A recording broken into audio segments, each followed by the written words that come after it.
Hi, so I'm Ethan. I'm a physiotherapist at West Coast SCI, and today we're going to be talking about guidelines for hip replacement surgery.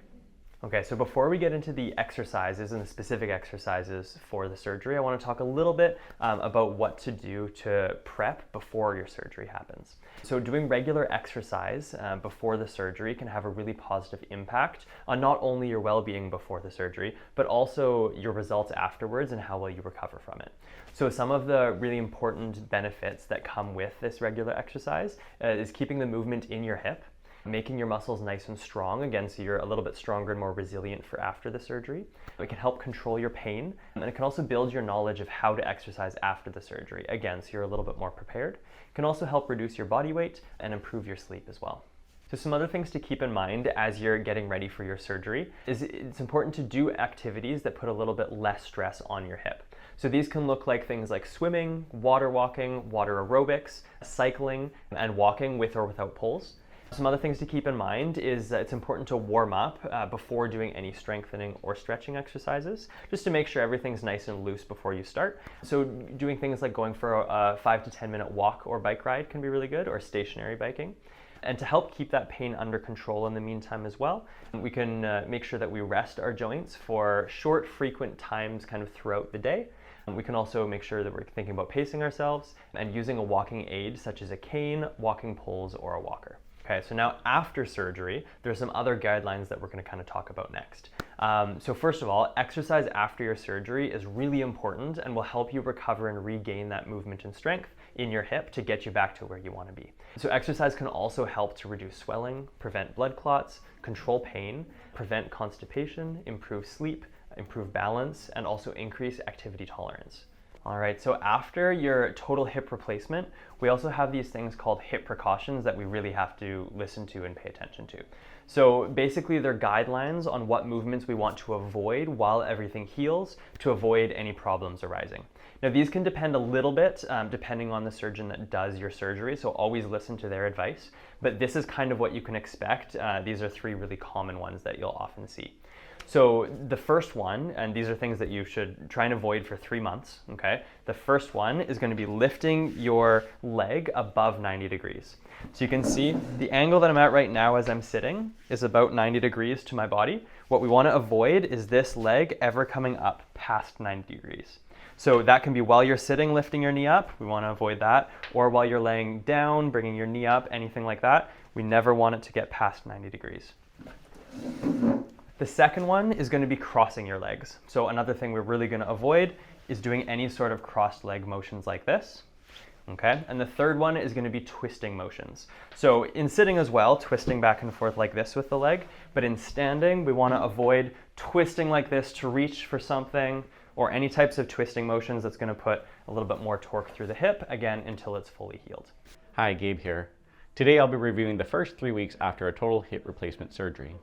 First of all, you want to make sure you're following the suggestions from your healthcare team, including your doctor, to make sure your pain is under control, usually with the use of pain medication. It is really important to make sure that you do this because it will help reduce your chance of getting long-term pain, as well as help you move more freely. You want to make sure you're getting adequate sleep, as well as making sure you're having regular bowel movements. Sometimes the pain medication can cause issues in the bowels. And finally, the first 3 weeks of the exercises will focus on hip movement, which will gradually help you increase your standing and walking tolerance. There are 4 goals for the first 3 weeks post-operation. First one being is getting in and out of bed using or not using a strap. Second one is being able to get off a raised toilet seat on your own or a raised chair.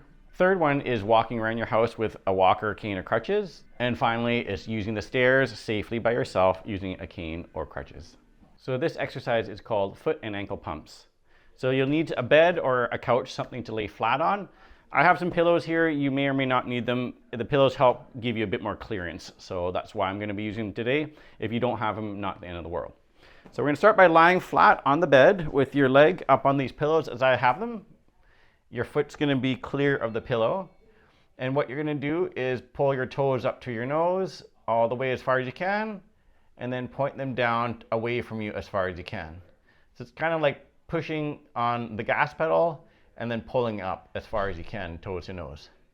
So nice and slow, 10 times full range of motion that you can tolerate. We'll do it about 10 times every hour. This will help reduce swelling in addition to reduce the likelihood of getting blood clots in your lower legs. Diaphragmatic breathing. So again, I'm going to sit in a chair. You can actually do this in any position, lying, sitting, standing.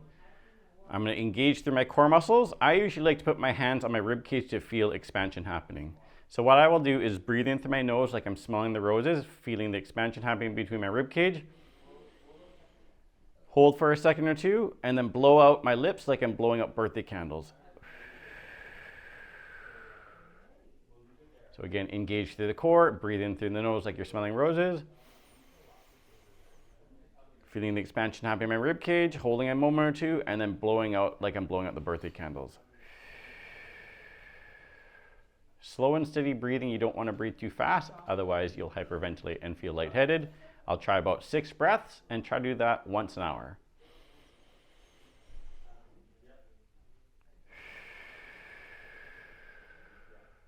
Core heel slides. So we'll need a bed for this one again. And we're going to lie nice and flat on it with your knees bent. We're going to engage your core as we did in those earlier videos and keep your pelvis relatively still. So I'm going to engage the core, kick my leg out, so sliding my heel away from me until my knee is straight. Pause for a second at the bottom, re-engage the core, and then pull my heel back towards me. I'm going to try this about 6 to 8 times on each leg and do that 3 times a day.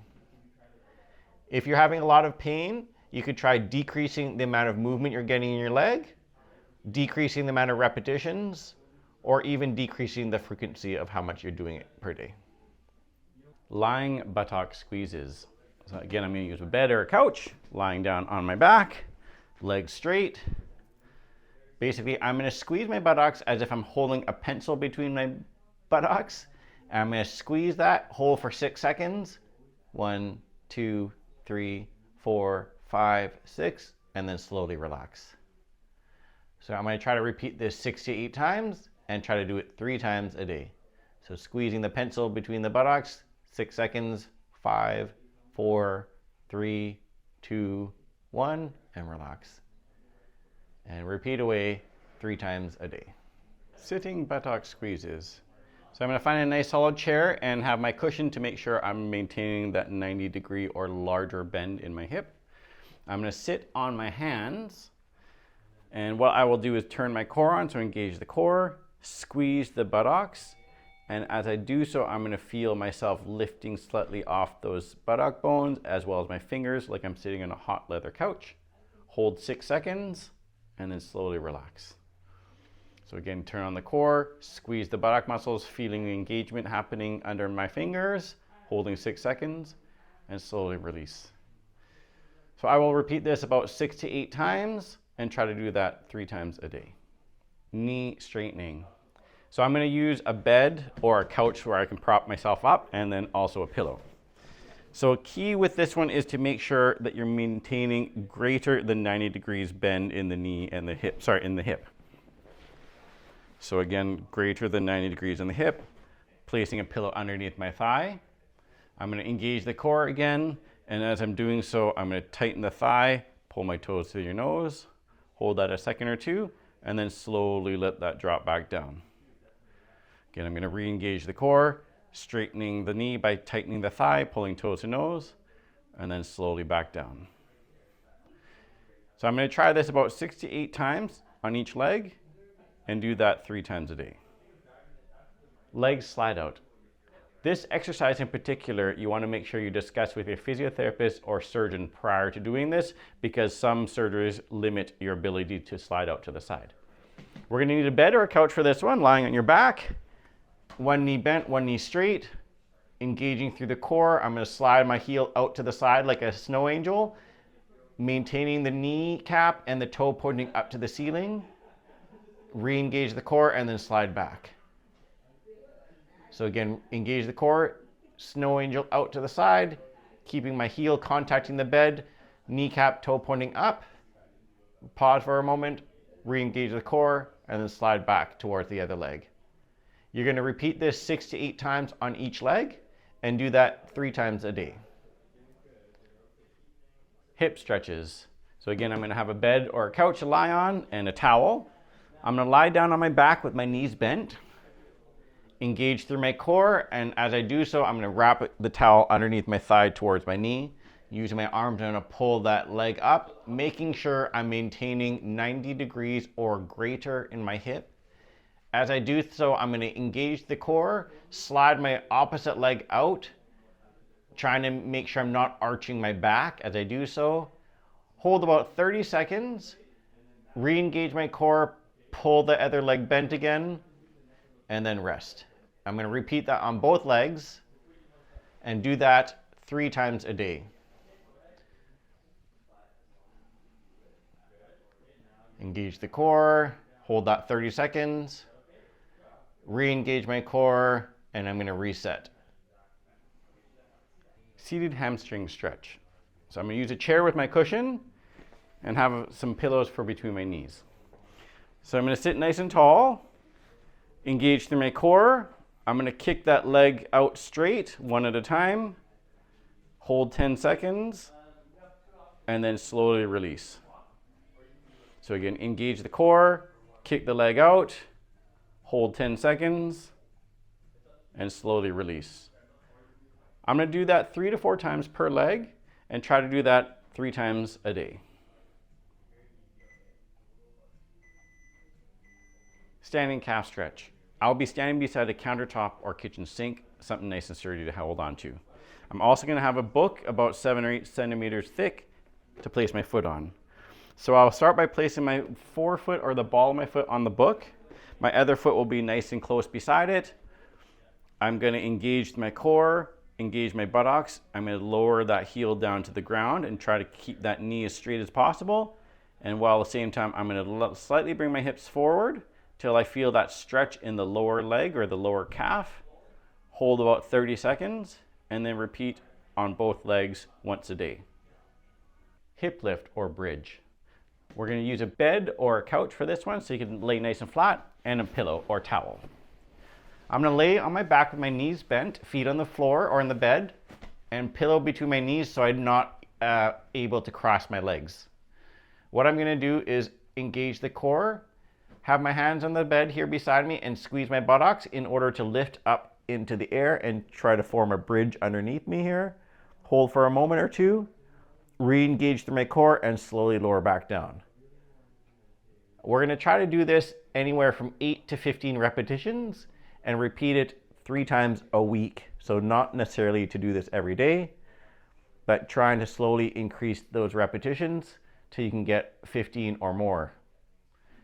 Engaging through the core, engaging through the buttocks, lifting the butt off the bed, hold for a moment or two, re-engage my core and slowly back down. Seated hip bends. I'm going to be sitting in a nice high surface, so your chair or whatnot, but have their cushion to make sure, again, I'm maintaining greater than 90 degrees of my hip. I'm going to sit nice and tall, engage through the core. What I'm going to do is lift one leg to bend that hip, maintaining 90 degrees or greater in the hip. Hold a moment or two and slowly release. Again, engage the core, lift the foot slightly off the floor, maintaining greater than 90 degrees at my hip. Hold a moment or two, slowly relax. I'm going to repeat this 6 to 8 times on each leg, once a day. Standing hip extension. Nice tall countertop again. I'm going to be leaning forward on it.